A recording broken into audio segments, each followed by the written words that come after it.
तसेच ज्या स्वागताच्या मुली आहेत या स्वागताच्या मुली आहेत त्या मुलींना बक्षीस आहेत. देवजी बागडे 50 रुपये, रुक्तनजी मेश्राम 50 रुपये. त्या स्वागताच्या मुलींनी आपले पैसे घेऊन जा.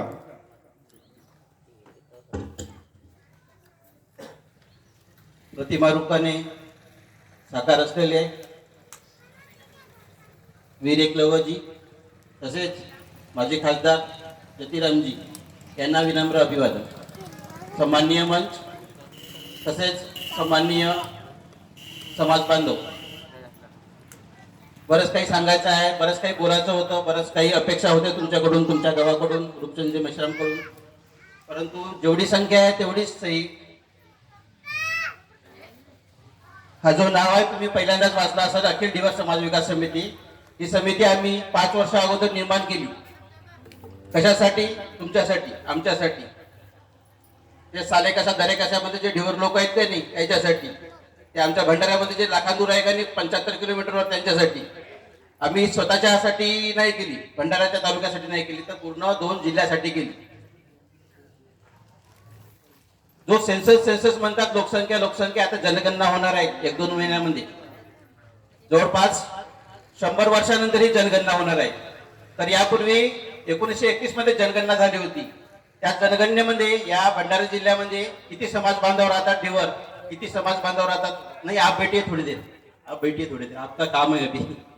आप पहिले चले कह रहे थे तो कोई विषय नहीं था. योगायोगाने आज हे बसले आहेत, हे MP वरून आलेले आहेत. बालाघाट यांचा जिल्हा आहे, याचं बोलतो मी सध्या थोडा वेळ. तर कसं आहे, सेन्ससचं बोलत होतो मी. त्या सेन्सस मध्ये दिलं होतं की भंडारा जिल्ह्यामध्ये एवढे ढिवर लोक आहेत, गोंदिया जिल्ह्यामध्ये एवढे आहेत, बालाघाट जिले में आपके इतने लोग है, ढिवर लोग है सेंसस में, ऐसा सेंसस में बताया गया है. जो आपका बालाघाट जिला था उसमें ढिवर लोगों की संख्या जो थी वो 13,184 थी. 1931 में जो सेंसस हुआ था वो बालाघाट की सेंसस है, इसलिए मैं आपको बिठाया. अच्छा हो गया, रुकी. तर अशा प्रकारे हे बालाघाट जिल्ह्यातून आलेले आहेत. आमचा जो जिल्हा होता भंडारा जिल्हा, हा त्या सेन्सस मध्ये त्या काळात सेंट्रल प्रोव्हिजन्स अँड बिरार या राज्यामध्ये होता. तेव्हा महाराष्ट्र राज्य नव्हता. काय होतं? सेंट्रल प्रोव्हिजन्स अँड बिरार. त्या बिरार मध्ये एकूण 22 जिल्हे होती. जसं आमचा एक भंडारा जिल्हा झाला, यांचा बालाघाट जिल्हा झाला. आणि हा जो भंडारा जिल्हा आहे हा 1936च्या ऑर्डर मध्ये, शेड्यूल कास्टच्या ऑर्डर मध्ये, जे मगानी 1-2 जणांनी म्हटलं की नाही, त्यांना 90% सबसिडी भेटते, त्यांना 70% भेटते, आम्हाला काहीच नाही भेटत. खूप वाढवता, खूप जास्त न बोलता मी थोडक्यातच बोलतो शेवटचा. तो 36चा आदेश समजा कायम राहिला असता, वो जो 36 का जो ऑर्डर है प्रेसिडेंट ऑफ इंडिया का, जो लंदन से पारित हुआ था, अगर वो ऑर्डर कायम राहिला असतो तर आम्हाला 90%चा जो म्हटलं त्यांनी आम्हाला सूट भेटते ते भेटली असती आम्हाला. परंतु काय झालं, 1950 मध्ये त्याला मायनस करून टाकला. तत्कालीन गव्हर्नमेंटने काही चौकशी न करता, काही आमचं मत न घेता, आमचं म्हणणं ऐकून न घेता आम्हाला काढून टाकलं. म्हणून आज आम्हाला जवळपास 5 वर्ष अगोदर हे समजलं, हे डॉक्युमेंट मिळाले आम्हाला. आमचे योगेजी दुधपचार सर आहेत, त्यांच्या माध्यमातून. नंतर मग आम्ही काम सुरू केलं आणि एप्रिल 2022 ला आम्ही महाराष्ट्र सरकारकडे आमचा प्रस्ताव सादर केला. 250 पानाचा प्रस्ताव आहे, जाता तुम्हाला दाखवतो. पूर्ण इंग्लिश मध्ये आहे. आणि त्याच्या समोरच्या महिन्यात आम्ही दिल्लीमध्ये प्रस्ताव सादर केला. आम्ही 2-4 लोक लहान दिसत असलो, पण आमचा जो अभ्यास आहे, आम्ही खूप मायक्रोली अभ्यास करतो. मी स्वतः गव्हर्नमेंट कर्मचारी आहे. मगाने कोणीतरी म्हटलं की मकरे साहेबांना 2 लाख पगार भेटते, त्यांना काहीच नाही पाहिजे, त्यांना ते बरोबर आहे. थोडं त्याच्यात बरोबर असेल, पण मला असं वाटतं मी जो कर्मचारी आहे, माझं पोट भरतं म्हणून मी थांबलाच पाहिजे का? तुमच्यासाठी भांडायचं नाही का? तुमचं मत मांडायचं नाही का? मांडायचं का नाही मांडायचं? तुम्ही इथे राहिले, तुम्हाला काहीच नाही समजत. मला या स्टेजवरून विचारायचं आहे की 12वी पास झालेले किती लोक आहेत इथं? 12वी पास झालेले किती लोक आहेत? हात वर करा पटना. म्हणजे 12वी पास झालेला कोणीच नाही आहे. इथं किती लोक बसले आहेत? जवळपास 100 असतील. म्हणजे किती मोठी शोकांतिका आहे. महत्वाचं सांगायचा मुद्दा झाला की आम्हाला हा जो मटेरियल आहे हा 5 वर्षा अगोदर मिळाला. आम्ही तो सरकारकडे सादर केला, दिल्ली सरकारकडे सादर केला. त्यांनी तुरंत दखल घेतली. त्या दखलच्या अनुषंगाने महाराष्ट्र गव्हर्नमेंटला त्यांनी पत्र पाठवलं. त्या पत्राच्या अनुषंगाने आम्ही अनेकदा पाठपुरावा केला महाराष्ट्र सरकारकडे. तेव्हा त्यांनी मागच्या या जानेवारी 2025ला एक समिती पाठवली भंडारा गोंदिया जिल्ह्यात. त्या समितीनं 800 कुटुंबाचा सर्वे केला आणि आमच्या समाजाचा जो हे आहे, काय आहे, घर कसं आहे, किती शिकले आहेत, कोणाकडे गाडी आहे, कोणाकडे घोडा आहे. मी आता तुमचे हे जे इकडचे घर आहेत 40-50 ते घरं पाहिले. तशा प्रकारचा त्यांनी सर्वे केला, त्यांनी माहिती करून घेतली आणि आता मागच्याच महिन्यामध्ये त्यांनी त्यांचा अहवाल अंतिम केला. अहवाल अंतिम केला. त्या अहवालामध्ये काय दिलंय ते गोपनीय राहते, आम्हाला माहिती नाही. पण आम्ही त्यांच्याकडे एवढे सारे डॉक्युमेंट दिले आहेत. म्हणजे एक सॅम्पल आहे. असे कितीतरी डॉक्युमेंट्स आम्ही त्यांना दाखवले आहेत. त्या डॉक्युमेंट्सच्या आधारे त्यांनी तो अहवाल अंतिम केला आणि हा अहवाल आता महाराष्ट्र सरकारकडे जाणार आहे. या महिन्यात म्हणा किंवा पुढच्या महिन्यात महाराष्ट्र सरकारकडे जो जेव्हा अहवाल जाईल त्याच्यावर चर्चा होईल. जे प्रोसेस राहते ऑफिशियल ते प्रोसेस होईल आणि तो प्रस्ताव दिल्ली गव्हर्नमेंटला पाठवला जाईल. तिथे सुद्धा जे प्रोसेस व्हायचे ते होईल आणि ते समोर समोर जात राहील. आता सध्या अर्थसंकल्पीय दिल्लीमध्ये अधिवेशन चालू आहे, लोकसभा चालू आहे. आम्ही जे खासदार निवडून दिले जिल्ह्यातून, विदर्भातून, महाराष्ट्रातून, देशातून, त्या लोकांचं तिथं लोकसभेमध्ये अधिवेशन चालू आहे. तर त्याच लोकसभेमध्ये आमचा हा प्रस्ताव भविष्यात जाईल. ज्या काही अडचणी येतील ते आम्ही समिती म्हणून पूर्तता करू. परंतु हा फक्त आम्ही जे 4-5 लोक आले आहोत, जे समिती आहे त्यांचंच काम नाही आहे. तुम्हाला सर्वांना माहित असेल मराठा समाजासाठी मनोज जरंगा एकटा भांडतो का? भांडतो का सर? आपण केंद्र प्रमुख आहात, तुम्हाला समजतं. मराठा समाजासाठी जरंगे पाटील एकटा भांडतो का? एकटा बसतो. त्याच्या मागे हजारो लोक, लाखो लोक पूर्ण मुंबई स्टॉप करून टाकतात. बरोबर आहे? तुम्ही शिकले सगळे पोरं आहे. मला सांगा, आम्ही हे एवढे डॉक्युमेंट्स आहेत आमच्याजवळ, त्यांच्यापेक्षा खूप स्ट्रॉंग डॉक्युमेंट्स आहेत आपल्याकडे, लिगल डॉक्युमेंट्स. आमचा हा माणूस लहानसा माणूस आहे, मनोज केवट अध्यक्ष आहे, सर्व गुणसंपन्न आहे. फक्त तो नोकरीवर नाही आहे, संसारिक माणूस आहे, गरीब आहे. हा माणूस समजा भंडारा जिल्ह्याच्या कलेक्टर ऑफिस मध्ये बसला, नागपूरच्या संविधान चौकात बसला, मुंबईला जाऊन बसला, त्या व्यक्तीच्या मागं राहणं आमचं काम आहे का नाही आहे? कोण राहील? तुम्ही राहाल का? मुंबईला या, तुम्हाला यावं लागेल. जिथं डोकं लागते दाखवायला माणसाचे, समाजाचे, ते डोकं दाखवावं लागेल. तिथं दाखवावं लागेल का नाही? समजा समाजाचे लोक तिथे जातीलच नाही, त्यांना सांगतीलच नाही की आम्ही एवढे लोक, आमचा हा म्हणणं आहे, तेव्हा त्याच्याशिवाय कसं होईल? तुमच्याकडे पॉलिटिकल लोक येतात, वर्षातून 2-4 वेळा येतात, या ना त्या याच्यात तुम्ही मतं करता त्यांना. आता समाजाचं काम लटकणार आहे. कुठे लटकणार आहे? मंत्रालयात मुंबईला आणि दिल्लीमध्ये लोकसभेत. तुम्ही ज्या ज्या पक्षाच्या लोकांना निवडून देता त्या लोकांकडे तुम्ही जाल का नाही जाल? जाल का नाही जाल? तुम्ही त्याला वोट करता ना, निवडून देता ना, ते नेहमी तुमच्याचकडे येते. आता आम्ही त्यांच्याकडे कधीच नाही जात. आता ते वेळ आली आहे जायची. कोणी राहो, कोणताही पक्ष राहो, आम्हाला काही घेणं देणं नाही. त्यांना सांगायचं आमचा असा विषय आहे, असा हे आहे, ते तुम्ही आमच्या इथं काहीतरी थांबलाय, काहीतरी हे आहे, ते आहे, आम्हाला मदत करा, आम्हाला हे करा, ते करा.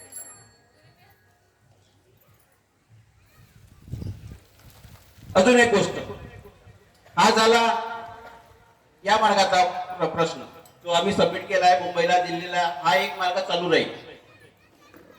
पण देशामध्ये, तुमच्या गावामध्ये, तुमच्या जिल्ह्यामध्ये जिथे जिथे तुमच्यावर अन्याय होते, तुम्ही कुठे जाता? एखाद्या माणसानं तुम्हाला चक्कू मारलं, तुम्ही कुठे जाता? पोलीस स्टेशनला जाता. पोलीस स्टेशनला गेल्यावर अजून काय होते? समोर कोर्टात जाता का एखाद्या कामासाठी? जाता कोर्टात? तुमच्यावर अन्याय झाला तर जाता? भंडाऱ्याच्या कोर्टात जाता नाही तालुक्याच्या कोर्टात जाता? खूप मोठं प्रकरण झालं तर नागपूरच्या कोर्टामध्ये जातो आपण. अरे खूपच लोकांचा मोठा प्रश्न राहिला तेव्हा आपण सुप्रीम कोर्टात जातो. बरोबर आहे. आम्ही जे मागत आहोत ते डॉक्युमेंटच्या आधारे मागत आहोत आणि अधिकृत मागत आहोत. बरेच डॉक्युमेंट आहे ते मी आता तुम्हाला सांगणार नाही, दाखवणार नाही, कारण ऑथेंटिक डॉक्युमेंट आहे. जे शिकले सवरले पोरं आहेत त्यांनी माझ्याकडचे डॉक्युमेंट्स बघावे जातात. समजा समाजाचं काम भंडारा गोंदिया जिल्ह्याच्या सुप्रीम कोर्टात लढायचं आहे, तर ठीक आहे, आमचा जो डॉक्युमेंट आहे आम्ही डॉक्युमेंट देऊ. माझ्याकडचे 25,000 रुपये मिळतील, तुम्ही 100 रुपये द्याल. जे काही जमा होतील 1-2 लाख होतील, 4-5 लाख होतील. मला सांगा सुप्रीम कोर्टामध्ये 4-5 लाखात काम होईल का? तुम्ही तुमच्या साध्या कामासाठी भंडारा जिल्ह्याच्या कोर्टात जाऊन पहा वकील किती पैसे मागतो. तसंच नागपूरच्या हायकोर्टामध्ये जाऊन पहा तो वकील किती पैसे मागतो. साध्या कामासाठी साध्या केससाठी तो कमीत कमी 50 ते 1 लाख रुपये मागतो. ज्यांना माहित असेल त्यांना ठीकच आहे, त्यांना नसेल माहित त्यांना विचारून टाकायचं. समजा समाजाचं काम सुप्रीम कोर्टात लढायचं आहे तर तेव्हा काय लागेल आपल्याला? तिथं लोक लागतील का? तुमचे डोके लागतील का? तर सुप्रीम कोर्टाचा वकील तुमचे डोकं मोजेल का? एवढे डोके आहेत नाही, तो काम म्हणाल मला 10 लाख रुपये पाहिजे, मला 20 लाख रुपये पाहिजे. मग हे कोण देईल? 10-20 लाख रुपये समिती देईल का? मी देणार आहे का? मी किती देईन? जास्तीत जास्त 20,000 देईन, 30,000 देईन, 50,000 देईन. तुमचं काम काय आहे? मग तुम्ही सोंग करता. सोंग रुपचंद मिश्र जिथे कुठे असतील, पैसा कुठे जमा करायचा, कुठे खर्च करायचा या माणसाला पाहिजे. माझं चुकत असेल तर मला आता बोला, सभा झाल्यावर बोला. तुम्ही सांगितलं आमच्या गावामध्ये 2 गट आहेत, मी ना काही म्हणलं नाही. म्हणजे त्यांना म्हटलं होतं 15 दिवस अगोदर की तुमच्या गावचे लोक बोलवा, आजूबाजूला जे 4-5 गाव आहेत त्याचे लोक बोलवा. इथं 100-500 लोक जमा होतील. इथं तुमच्या गावामध्ये 2 गट आहेत तर मग आता झालं सत्यानाश. आता कसं करायचं? बरं जो काय असं तो विषय नाही आपला. माझं म्हणणं काय आहे, तुम्ही ना आता 500-500 रुपये जमा केले, हे तुम्ही ना इथं पण सांगितले आणि मी गावामध्ये जाऊन विचारलं की तुम्ही कसे कार्यक्रम घेता. तर तुम्हाला जे काही समितीला सहकार्य करायचं करा. आता करा, 15 दिवसानं करा, महिनाभरानं करा, 2 महिन्यानं करा, 4 महिन्यानं करा, काहीच विषय नाही. कारण सांगतो मी, हा जो प्रकरण आम्ही हातात घेतलेला आहे हा मागच्या 5 वर्षापासून करतो आम्ही. किती वर्षापासून? 5 वर्षापासून. एका समाजाचं नाव सांगतो तो मागे 30 वर्षापासून करतो. किती वर्षापासून? 30 वर्षापासून. कोणता समाज आहे माहिती आहे का तुम्हाला? तो धोबी समाज. ज्याप्रमाणे आमच्या डिवर समाजाला, श्रीबाब जातीला अनुसूचित जातीच्या यादीतून काढलं, त्याचप्रमाणे धोबी समाजाला सुद्धा त्याच यादीतून त्याच वर्षामध्ये काढलं. ते किती वर्षापासून मांडत आहेत? 30 वर्षापासून. ते आता सुप्रीम कोर्टामध्ये प्रकरण टाकणार आहेत. त्यांच्याकडे एक माणूस असा आहे की त्या माणसानं असं म्हणलं, का म्हणलं? समितीला म्हणजे त्याचे लोक आहेत, त्याचे लोक काम करून राहिले. तुम्ही तुमच्या लोकांना त्रास द्यायचा नाही. कोणाला 100 मागायचे नाही, कोणाला 500 मागायचे नाही, कोणाला 1000 मागायचे नाही. मीच देतो म्हणते जे काही लागते. म्हणजे तो एक माणूस व्यावसायिक असेल कोणता मोठा आहे, 1 करोड रुपये समाजाने लागल तरी तो एकटा देतो म्हणतो. असा माणूस तुमच्या गावामध्ये आहे का? तालुक्यामध्ये आहे? जिल्ह्यामध्ये आहे? एखादा तुमचा आमदार देईल का? एखादा खासदार देईल का? ज्या आमदाराने, ज्या खासदाराने तुमच्या मतावर आजपर्यंत स्वतःला खूप मोठं केलेलं आहे, केलं आहे का नाही केलं आहे? तुम्ही ज्या खासदाराला निवडून झाले ते खासदार मोठे झाले आहे की नाही आहे? का गरीब आहे? आमचे जतीरामजी बर्वे साहेबांसारखे गरीब आहेत का? ते होते का? ते तुम्हाला माहित आहे तुमच्या खासदाराजवळ किती पैसा आहे. तो खासदार तुम्हाला पैसे देईल का? देईल का? मावशी सांगा पटना. मला समितीच्या कामासाठी समजा 10-20 लाख रुपये लागले सुप्रीम कोर्टासाठी, कोण देईल तो? मग तुम्ही आम्हाला 4-5 जणांना या गावामध्ये बोलवता आमचा मेसेज फक्त तुमच्या 40-50-100 लोकांपर्यंत गेला पाहिजे का? तुमचं काम आहे की नाही आजूबाजूच्या 2-4 गावांना बोलवायचं? बरं आता बोलवलं तर नाही आलं तर नाही अरे, पण याच्यानंतर बोलवाल की नाही बोलवाल? बोलवा. ते मोठा कार्यक्रम घ्या तिरोड्यामध्ये. तिरोड्यामध्ये आम्ही 4-5 लोक पूर्ण येऊन, तुम्ही म्हणाल तर याच गावामध्ये येऊपर्यंत खूप मोठा ग्राउंड असला पाहिजे, तिथं 500-1000 लोक राहिले पाहिजे. आज आम्ही इथं रस्ता आलो होतो, मनुष्य निवड आहेत, त्यांच्याकडे एका तासाचाही वेळ नाही आहे, एका तासाचाही वेळ नाही आहे. कारण आम्ही हे करतो डॉक्युमेंटेशन. कुठं जात नाही आम्ही, मोबाईल यूज करत नाही, टीव्ही पाहत नाही. 4-5 वर्षापासून टीव्ही बंद आहे माझ्या घरी. तर मला काय म्हणायचं ते समजून घ्या तुम्ही.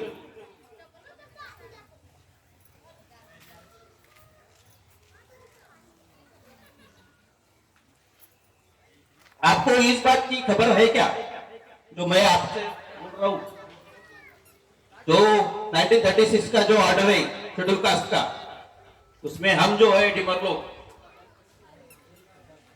नहीं 36 का है, त्यांचं वेगळं आहे. नाही पण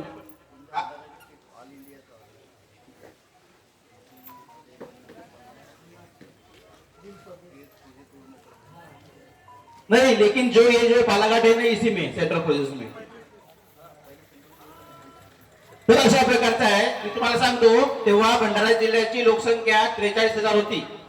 त्याच्यामध्ये अर्धे जेंट्स ना अर्धे. हा जो लढा आहे ना, हा तेव्हा त्याच लोकांनी लढायला पाहिजे होता, किंवा त्यांचे जे पुढारी होते त्यांनी लढायला पाहिजे होता. मी संपवतो पटना. हा एक गव्हर्नमेंट ऑफ इंडिया ऍक्ट 1935 आहे. आपण जे आज जे जीवनमान जगतो आहोत, ज्या सिस्टीमवर, ज्या भारतीय संविधानावर आज इंडिया चालतोय आणि त्याचा पूर्ण जगभरामध्ये नामोल्लेख झालेला आहे. तर अशा प्रकारचं तेव्हा एक कॉन्स्टिट्यूशन होतं. त्या कॉन्स्टिट्यूशनच्या अनुषंगाने पूर्ण भारत देश चालत होता. त्याच्यानंतर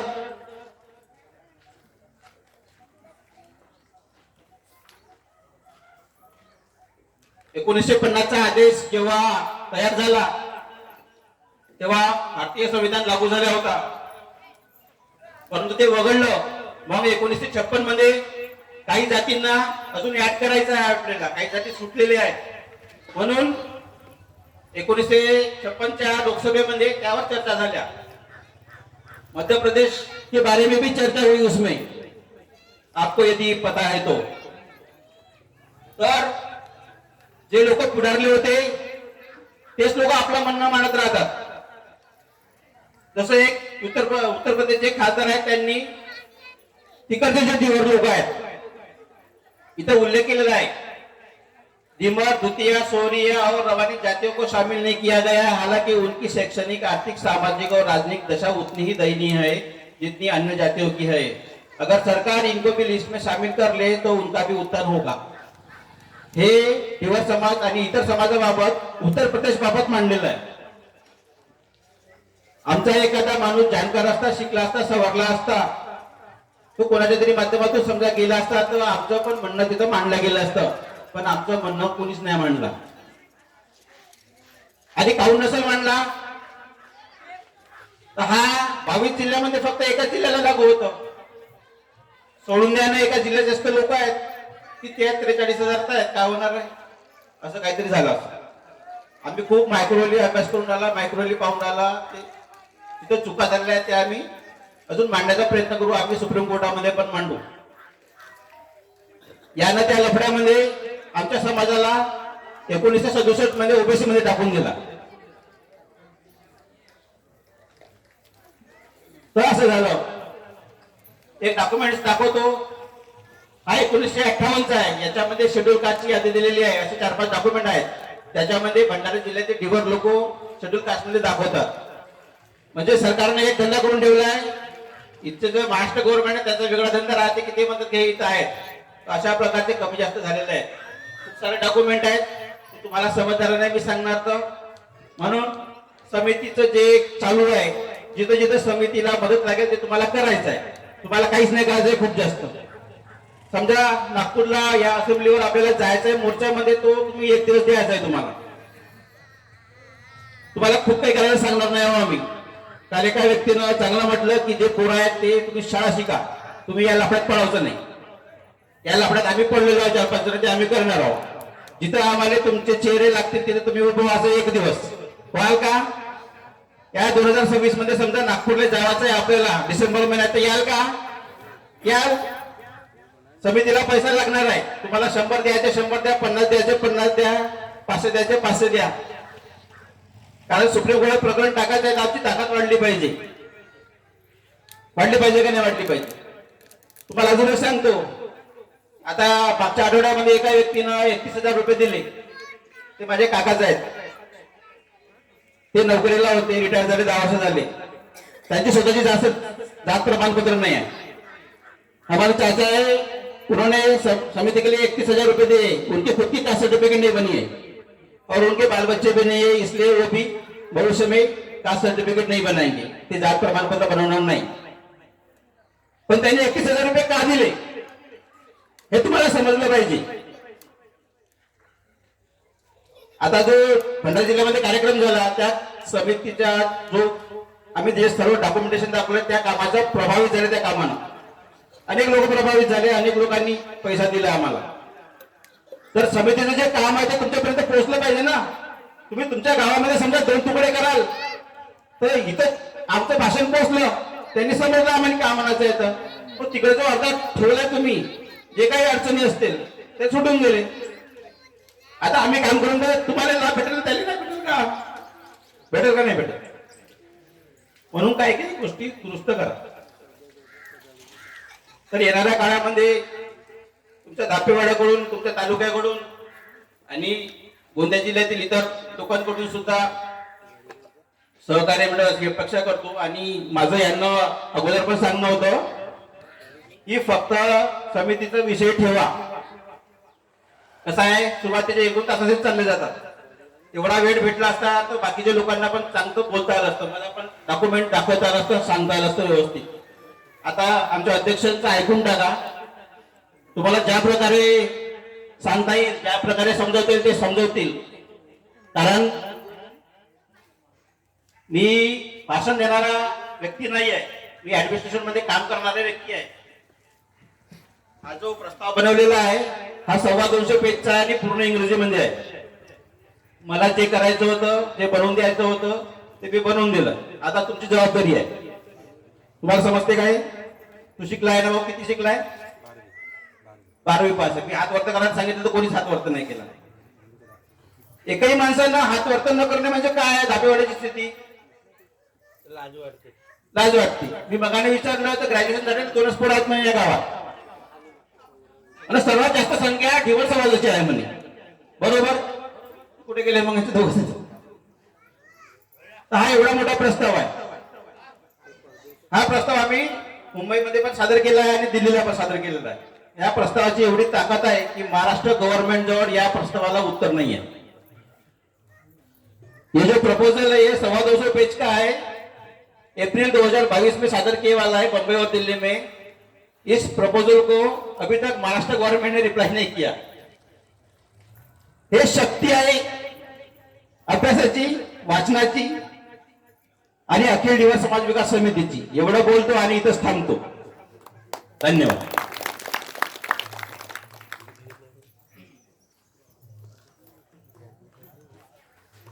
धन्यवाद मकरे साहेब. अति सुंदर आम्हाला मार्गदर्शन दिलं, तसेच आम्हाला समाजाबद्दल अति सुद्धा समजावून सांगितल्या. याबद्दल फार फार धन्यवाद. यानंतर मी पाचारण करत आहे मनोजजी केवट साहेब, अध्यक्ष